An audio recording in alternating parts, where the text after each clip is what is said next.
Hello friends, welcome to my channel. ಇನ್ನೂ ಯಾರ್ಯಾರು ನನ್ನ ಚಾನಲ್ ನೋಡಿಲ್ವೋ, ಸಬ್ಸ್ಕ್ರೈಬ್ ಮಾಡಿಲ್ವೋ, ಪ್ಲೀಸ್ ಸಬ್ಸ್ಕ್ರೈಬ್ ಮಾಡಿ.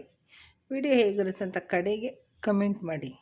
ಇಷ್ಟ ಆದರೆ ಫ್ರೆಂಡ್ಸ್ ಆ್ಯಂಡ್ ಫ್ಯಾಮ್ಲಿಗೆ ಶೇರ್ ಮಾಡಿ. ಫ್ರೆಂಡ್ಸ್, ಏನಪ್ಪ ಇದು ಉಳ್ಳಿ ಕಳ್ಕೊಂಡು ಅಲ್ಲಾಡಿಸ್ತಾಳೆ ಅಂತ ನೋಡ್ತಾಯಿದ್ದೀರಾ? ಎಣ್ಣೆ ಇಲ್ದಿರ ಹಳ್ಳಿಗಳ ಕಡೆ ಈಗಲೂ ಮಾಡ್ತಾರೆ, ಹಳ್ಳಿಗಳಲ್ಲಿ ಅಜ್ಜಿದಿರು ಎಣ್ಣೆ ಇಲ್ದಿರ ಯಾವ ರೀತಿ ನಾವು ಈ ಚಳಿಗಾಲಕ್ಕೆ ಹುಳ್ಳಿ ಕಳ್ಳುಳ್ಳಿ ಮಾಡ್ಕೊಳಕ್ಕೆ ತುಂಬ ಚೆನ್ನಾಗಿರುತ್ತೆ ಫ್ರೆಂಡ್ಸ್. ಸೊ ಅದನ್ನೇ ಇವತ್ತು ನಾನು ಯಾವ ರೀತಿ ಮಾಡೋದಂತ ತೋರಿಸ್ತೀನಿ. ಫಸ್ಟ್ ಹುಳ್ಳಿ ಕಳ್ಳನ್ನ ಕೇಳೋರು ಇರಲಿಲ್ಲ. ಈಗ ಅತ್ತೆಗೊಂದು ಕಾಲ ಸೊಸೆಗೊಂದು ಕಾಲ ಅಂತಾರಲ್ಲ, ಹಾಗೆ ಹುಳ್ಳಿ ಕಳ್ಗೂ ಕಾಲ ಬಂದ್ಬಿಟ್ಟೆ. ಯಾಕಂತ ಹೇಳ್ತೀರಾ? ಈಗೆಲ್ಲ ಡಯೆಟ್ಗೆ ಇವಾಗ ಹುಳ್ಳಿ ಕಳ್ಳನ್ನ ಹಿಡ್ಕೊಂಡಿದ್ದಾರೆ. ಅದಕ್ಕೆ ಇವಾಗ ರೇಟ್ ಜಾಸ್ತಿ ಆಗೋಗಿದೆ. ಮೊದಲು ಹುಳ್ಳಿ ಕಳ್ಳ ರೇಟ್ ಕಮ್ಮಿ ಇತ್ತು ಫ್ರೆಂಡ್ಸ್. ನಮ್ಮ ಹಸುಗಳಿಗೆ ಕರು ಹಾಕಾದ್ಮೇಲೆ ಹಾಲು ಜಾಸ್ತಿ ಆಗೋದಕ್ಕೆ ನಾವು ಕೆ ಜಿ ಗಟ್ಟಲೆ ತಂದು ಹಸುಗಳಿಗೆ ಮೊಳಕೆ ಕಟ್ಟಿ ರುಬ್ತಾಯಿದ್ವಿ. ಎಷ್ಟು ನಮಗೆ ವಿಟಮಿನ್ಸ್ ತುಂಬಾ ಸೇರುತ್ತೆ. ಮೊಳಕೆ ಕಟ್ಟಿದ್ರು ಸರಿ, ಈ ರೀತಿ ಈ ಚಳಿಗಾಲಕ್ಕೆ ಈ ರೀತಿ ಹುರಿದ್ಬಿಟ್ಟು ಸೈಡಲ್ಲಿ ಕೊಂಡು ತಿಂದರೂ ತುಂಬಾ ಚೆನ್ನಾಗಿರುತ್ತೆ ಫ್ರೆಂಡ್ಸ್. ಫಸ್ಟ್ ಇದನ್ನು ನಾವು ಕೆಂಪುಗೆ ಹುರ್ಕೋಬೇಕು. ಅದು ಪಟ ಅನ್ನತ್ತೆ. ಆವಾಗ ಮಾತಾಡೋವಾಗ ಏನು ಅನ್ನೋರು ಹಳ್ಳಿಗಳಲ್ಲಿ, ಏನು ಒಳ್ಳೆ ಹುಳ್ಳಿಕಾಳು ಪಟ ಅನ್ನಂಗೆ ಮಾತಾಡ್ತೀಯಾ ಅಂತ, ಆ ರೀತಿ ಇದು ಪಟ ಅಂತ ಹುರ್ಕೋಬೇಕು. ಈಗ ನಿಮಗೆ ಹುರಿದ್ಬಿಟ್ಟು ನಾನು ತೋರಿಸ್ತೀನಿ. ಕೆಂಪು ಹುರ್ಕೋಬೇಕು, ತೀಸಕ್ಕೆಲ್ಲ ಹೋಗ್ಬಾರ್ದು. ಲೈಟ್ ಬ್ರೌನ್ ಆಗೋವರೆಗೂ ಹುರ್ಕೋಬೇಕು ಫ್ರೆಂಡ್ಸ್. ನೋಡಿ, ಇದಾಗಿದೆ. ಇಷ್ಟು ನಾವು ಹುರ್ಕೋಬೇಕು ಫ್ರೆಂಡ್ಸ್. ಇದನ್ನು ಹುರ್ಕೊಂಡು ಒಂದು ತಟ್ಟೆಗೆ ನಾವು ಸೈಡಾಗಿ ತೆಗೆದು ಇಟ್ಕೋಬೇಕು. ಇವಾಗೆ ಹಾಕ್ಬಾರ್ದು, ಇದನ್ನು ಸೈಡ್ಗೆ ಇಟ್ಕೋಬೇಕು. ಇದು ಬೇಗ ಬೆಂದೋಗುತ್ತೆ. ಟ್ರಿಕ್ ಹೇಳ್ತೀನಿ ಯಾವ ರೀತಿ ಬೇಯಿಸೋದಂತ, ವಿಡಿಯೋ ಕೊನೆವರೆಗೂ ನೋಡಿ. ಮತ್ತು ಅದೇ ಪಾತ್ರೆ ಇಟ್ಕೋಬೇಕು. ಅದೇ ಪಾತ್ರೆಗೆ ಈಗ ನಮ್ಗೆ ಎಷ್ಟು ಜನಕ್ಕೆ ಸಾರಬೇಕೋ ಅಷ್ಟಕ್ಕೆ ನಾವು ನೀರು ಇಟ್ಕೋಬೇಕು. ಸ್ವಲ್ಪ ಇದ್ರೆ ಸಾಕು, ಆಮೇಲೆ ನಾವು ಮಸಾಲೆ ರುಬ್ಬೋವಾಗ ಹಾಕಿದ್ರೆ ಆಗುತ್ತೆ. ನೋಡಿ, ಈಗ ಇಷ್ಟಾದಮೇಲೆ ನಾನಿಲ್ಲಿ 3 ಟೊಮೊಟೊ ತಗೊಂಡಿದ್ದೀನಿ. 3 ಟೊಮೊಟೊನ ಇದನ್ನು ಫಸ್ಟ್ ನಾವು ಈ ನೀರಲ್ಲಿ ನಾವು ಬೇಯಿಸ್ಕೋಬೇಕು. ಇದಿಷ್ಟೇ ಫ್ರೆಂಡ್ಸ್. ಫಸ್ಟ್ ನಾವು ಇಷ್ಟು ಬೇಯಿಸ್ಕೋಬೇಕು. ಇದ್ರ ಜೊತೆಗೆ ಸ್ವಲ್ಪ ನೀವು ಹುಣಸೆಹಣ್ಣ ಹಾಕ್ಕೋಬೇಕು. ಏಕೆಂದರೆ ಇದು ಹುಳಿ ಸಾರಾಗಿರೋದ್ರಿಂದ ಸ್ವಲ್ಪ ಹುಳಿ ಅಂಶ ಇದ್ರೇ ತುಂಬಾ ಚೆನ್ನಾಗಿರುತ್ತೆ. ಅದಕ್ಕೋಸ್ಕರ ನಾನಿಲ್ಲಿ ಒಂದು ಕಾಲು ಭಾಗ ನಿಂಬೆಹಣ್ಣು ಗಾಸು ಇಷ್ಟಾದರೆ ಸಾಕು. ತುಂಬ ಹುಳಿ ಆದರೆ ತಿನ್ನೋಕ್ಕಾಗಲ್ಲ, ಇಷ್ಟಾದರೆ ಸಾಕು ಫ್ರೆಂಡ್ಸ್. ಈಗ ಅದಷ್ಟು ಟೊಮೊಟೊ ಸ್ವಲ್ಪ ಮೆತ್ತಗಾಗೋವರೆಗೂ ಬೇಯಿಸ್ಕೋಬೇಕು. ಅದು ಬೇಯ್ತಾ ಇರಲಿ. ನಿಮ್ಗೆ ನೆಕ್ಸ್ಟ್ ನಾನು ಯಾವ ರೀತಿ ಮಾಡೋದಂತ ನಿಮಗೆ ನಾನು ತಿಳಿಸ್ಕೊಡ್ತೀನಿ. ನೋಡಿ, ನಾವು ಹುಳ್ಳಿಕಾಳಿಗೆ ಬೇಯಿಸ್ಕೊಂಡಿರೋ ಟೊಮೊಟೊ ಬೆಂದಿದೆ. ಈಗ ಇದನ್ನು ರುಬ್ಕೊಳ್ಳೋಣ. ಮಿಕ್ಸಿಲಿ ರುಬ್ಕೋಬೋದು ಫ್ರೆಂಡ್ಸ್. ಇಲ್ಲಾಂದರೆ ನಾವು ಕೈಯಲ್ಲಿ ಸ್ಮ್ಯಾಶ್ ಕೂಡ ಮಾಡಾಕ್ಕೋಬೋದು. ಮತ್ತು ಹುಣಸೆಹಣ್ಣು ಇದ್ರ ಜೊತೆಗೆ ನಾವು ಏನು ಹುರಿದಿಟ್ಕೊಂಡಿದ್ದೇವಲ್ಲ ಹುಳ್ಳಿಕಾಳು, ಇದು ಸ್ವಲ್ಪ ಜಾಸ್ತಿ ಬೇಡ, ಸ್ವಲ್ಪ, ಮತ್ತು ಒಂದು 2 ಸ್ಪೂನು ಇದು ಮನೆ ಸಾಂಬಾರು ಪುಡಿ. ನಮ್ಮದು ಸಾಂಬಾರು ಪುಡಿ ಇದೆ ಫ್ರೆಂಡ್ಸ್ ಕಲರ್. ನಾವು ಖಾರ ಸಪ್ರೇಟ್ ಮಾಡ್ಕೊಳೋದು. ನಾವು ಖಾರ ಒಟ್ಟಿಗೆ ಮಿಕ್ಸ್ ಮಾಡಲ್ಲ, ಖಾರ ಪುಡಿ ಸಪ್ರೇಟ್. ಅದು 1 ಸ್ಪೂನು ಖಾರ ಪುಡಿ. ಖಾರ ಜಾಸ್ತಿ ಇತ್ತು ಅಂದರೆ ಕಮ್ಮಿ ಹಾಕ್ಕೊಳ್ಳಿ. ಈಗ ಇಷ್ಟನ್ನು ನುಣ್ಣಗೆ ರುಬ್ಕೊಬರೋಣ.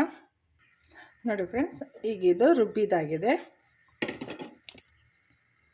ಈಗ ನೋಡಿ ರುಬ್ಬಿದಾಗಿದೆ. ಈಗ ನಾವೇ ರುಬ್ಬಿಟ್ಕೊಂಡಿದ್ದೀವಲ್ಲ ಈ ಮಸಾಲೆ, ಇದನ್ನು ಈಗ ನಾವೇನು ಟೊಮೊಟೊ ಬೇಯಿಸಿದ್ದೀವಲ್ಲ ಅದಕ್ಕೆ ಇದನ್ನು ಹಾಕ್ಕೋಬೇಕು. ಈಸಿ ಫ್ರೆಂಡ್ಸ್, ಯಾರು ಬೇಕನ್ನ ಮಾಡ್ಕೋಬೋದು. ಎಣ್ಣೆ ಇಲ್ಲ, ಬೆಳ್ಳುಳ್ಳಿ ಬೇಡ, ತೆಂಗಿನಕಾಯಿ ಬೇಡ, ಏನು ಬೇಡ. ಸಿಂಪಲ್ಲಾಗಿ ಹಳ್ಳಿಗಳ ಕಡೆ ಈಗಲೂ ಹಳ್ಳಿಗಳಲ್ಲಿ ಸೊ ಇದೇ ರೀತಿಯೇ ಮಾಡೋದು. ಎಲ್ಲನೂ ಮಸಾಲೆ ಎಲ್ಲೆಲ್ಲಿ ಇರುತ್ತೋ ಅದನ್ನೆಲ್ಲ ಸ್ವಲ್ಪ ಕ್ಲೀನಾಗಿ ತೊಳ್ಕೊಂಡು ಮಸಾಲೆನ ಹಾಕ್ಕೊಳ್ಳೋಣ.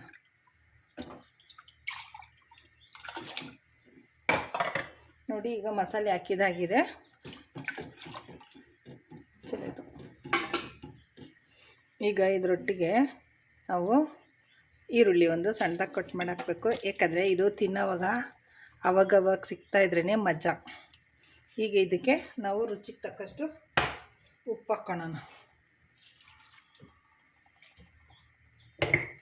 ಮಡ್ಕೆನಲ್ಲಿ ಮಾಡಬೇಕಾಗಿತ್ತು ಫ್ರೆಂಡ್ಸ್, ನಾನು ಮರ್ತುಬಿಟ್ಟೆ. ನಮ್ಮ ಹಸು ಕರು ಆಗ್ತಾಯಿತ್ತು, ಸೊ ಹಂಗಾಗಿ ನಾವು ಮರ್ತುಬಿಟ್ವಿ. ಮೊಸರು ಸೊ ನೋಡಿ, ಇದಿಷ್ಟು ಚೆನ್ನಾಗಿ ಕುದಿಬೇಕು. ಈರುಳ್ಳಿ ಅರ್ಧ ಬೇಯಿದ್ರೆ ಸಾಕು, ಫುಲ್ಲು ಏನು ಬೇಯೋದು ಬೇಕಾಗಿಲ್ಲ. ಈಗ ನೀವು ಉಪ್ಪು ಖಾರ ನೀವು ರುಚಿ ನೋಡ್ಕೊಬೋದು. ಆಹಾ, ಸೂಪರಾಗಿದೆ ಫ್ರೆಂಡ್ಸ್. ಇದು ಚೆನ್ನಾಗಿದು ಕುದೀಲಿ ನೋಡಿ. ಇದು ಚೆನ್ನಾಗಿ ಕುದ್ದು ನಮಗೆ ಎಷ್ಟು ಬೇಕೋ ಅಷ್ಟು ತಿಕ್ನೆಸ್ ಆಗಿದೆ. ಇಷ್ಟಿದ್ರೆ ಸಾಕು. ಇಷ್ಟಿದ್ರೆ ನಮಗೆ ಕುಡಿಯೋಕ್ಕೆ, ಮುದ್ದೆಗೆ ತಿನ್ನೋಕ್ಕೆ ಸೂಪರಾಗಿರುತ್ತೆ. ಹುಳ್ಳಿಕಾಳು ಹಾಕಿದ್ರೆ ಇನ್ನೂ ಗಟ್ಟಿ ಆಗುತ್ತೆ ಫ್ರೆಂಡ್. ಇಷ್ಟು ಕುದ್ಮೇಲೆ ನಾವೇನು ಹುರಿದಿಟ್ಕೊಂಡಿದ್ದೇವಲ್ಲ ಹುಳ್ಳಿಕಾಳು ಹಾಕೋಣ. ಹುಳ್ಳಿಕಾಳು ಹಾಕಿ ಒಂದು ಕುದಿ ಬಂದರೆ ಸಾಕು. ಒಂದು ಕುದಿ ಬಂದಾಗ ಆಫ್ ಮಾಡಿಬಿಟ್ರೆ ಅದು ಆ ಬಿಸಿಗೆ ಅದು ಹುಳ್ಳಿಕಾಳ್ದು ಸ್ಪೆಷಾಲಿಟಿನೇ ಬೇಯ್ಕೊಳ್ತದೆ. ಅದ್ರ ಸ್ಪೆಷಾಲಿಟಿನೇ ಅದು ಫ್ರೆಂಡ್ಸ್. ನಾವು ಜಾಸ್ತಿ ಕುದಿಸೋ ಅಷ್ಟು ಏನು ಬೇಕಾಗಿಲ್ಲ. ಹುಳ್ಳಿಕಾಳು ಹುರಿದಾದ್ಮೇಲೆ ಒಂದು ಕುದಿ ಬಂದರೆ ಸಾಕು. ಮುಚ್ಚಿದ್ರೆ ಅದು ಆಟೋಮೆಟಿಕ್ಕಾಗಿ ಬೇಯ್ಕೊಂಡಿರುತ್ತೆ ಫ್ರೆಂಡ್ಸ್. ಇಷ್ಟೇ ಎಣ್ಣೆ ಬೆಣ್ಣೆ ಇಲ್ಲದೆ ಇರೋ ಸಾರು, ಹಳ್ಳಿಗಳ ಕಡೆ ಮಾಡೋ ಸಾರು. ನಾಲಿಗೆ ಕೆಟ್ಟಾಗ, ಜ್ವರ ಬಂದಾಗ ಈ ಮೇಲೆ ಇರೋ ನೀರು ಕುಡಿದ್ರೆ ಗೊಟ ಅಂತ ಬರೋ ಜ್ವರ ಕಿತ್ಕೊಂಡು ಹೊರಟೋಗ್ತದೆ ಫ್ರೆಂಡ್ಸ್. ನಮಗೆ ಕೊಟ್ಟವ್ರೆ, ನಾವು ಕುಡ್ದಿದ್ದೀವಿ. ಸೊ ನೀವು ಕುಡೀರಿ ಮಾಡಿಕೊಂಡು, ಚಳಿಗಾಲಕ್ಕೆ ಚೆನ್ನಾಗಿರುತ್ತೆ. ಕಿವಿಯೆಲ್ಲ ಮುಚ್ಕೊಳೋದು ಅದೆಲ್ಲ ಇರೋಲ್ಲ. ಈ ಹಬೆಗೆ ಅದು ಬಿಸಿ ಒಯ್ತಾಯಿದ್ರೆ ಕಿವಿ ಮುಚ್ಕೊಂಡಿರೋದೆಲ್ಲ ಓಪನ್ ಆಗುತ್ತದೆ ಫ್ರೆಂಡ್ಸ್. ಸುಳ್ಳಲ್ಲ, ನಿಜನೇ ಹೇಳ್ತಾರೆ. ಅದನ್ನು ನೀವು ಒಂದು ಸತಿ ಟ್ರೈ ಮಾಡಿ ನೋಡಿ. ಸಿಂಪಲ್ಲಾಗಿ ಮಾಡೋದು ನಾನು ನಿಮಗೆ ತೋರಿಸ್ಕೊಟ್ಟಿದ್ದೀನಿ. ಎಣ್ಣೆ ಇಲ್ದಿರ, ಜಾಸ್ತಿ ಮಸಾಲೆ ಇಲ್ದಿರ, ಏನೂ ಇಲ್ದಿರ ಸಾರು ಯಾವ ರೀತಿ ಮಾಡೋದು ಅಂತ ನಿಮಗೆ ನಾನು ತೋರಿಸ್ಕೊಟ್ಟಿದ್ದೀನಿ. ಬರೀ ಟೊಮೊಟೊ, ಈರುಳ್ಳಿ, ಹುರುಳಿಕಾಳು, ನೀರು, ಇಷ್ಟೇ. ಸಾಂಬಾರು ಪುಡಿ, ಖಾರ ಪುಡಿ ಇಷ್ಟನ್ನು ಹಾಕ್ಕೊಂಡು ನೀವು ಒಮ್ಮೆ ಟ್ರೈ ಮಾಡಿ. ಈಗ ಇದು ಮುದ್ದೆ ಜೊತೆಗೆ ಯಾವ ರೀತಿ ಇರುತ್ತೆ ಅಂತ ನಿಮಗೆ ನಾನು ತೋರಿಸ್ತೀನಿ. ಮುದ್ದೆ ಮಾಡಿ ನೋಡಿ. ಈಗ ಇದು ಒಂದು ಕುದ್ದಿದ್ದಾಗಿದೆ. ಈಗ ಇದನ್ನು ಆಫ್ ಮಾಡಿಬಿಡೋಣ, ಓಕೆನಾ? ಒಂದು ಕುದಿ ಬಂದಾಯಿತಾ, ಆಫ್ ಆಗಿದೆ. ಅದರೊಳಗಡೆ ಹಬೆನಲ್ಲೇ ಬೇಕೋತದೆ. ಈಗ ಸ್ಟವ್ ಆಫ್ ಮಾಡಿ ಇಳಿಸೋಣ ಫ್ರೆಂಡ್ಸ್.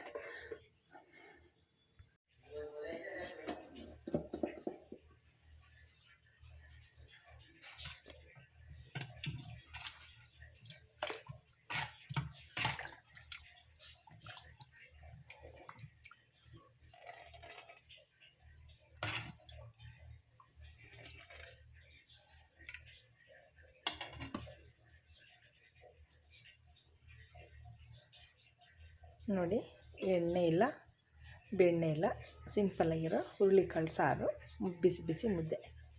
ಸೊ ಹೇಗೆ ಅನಿಸ್ತು ಫ್ರೆಂಡ್ಸ್ ಈ ವಿಡಿಯೋ ಇಷ್ಟ ಆದರೆ ದಯವಿಟ್ಟು ಲೈಕ್ ಮಾಡಿ, ಹೊಸಬ್ರು ಯಾರನ್ನ ಚಾನಲ್ ಸಬ್ಸ್ಕ್ರೈಬ್ ಮಾಡಿ. ಹಾಗೆ ಹೇಗೆ ಅನಿಸ್ತು ಅಂತ ಕಮೆಂಟ್ ಮಾಡಿ. Thanks for watching. Take care. Bye.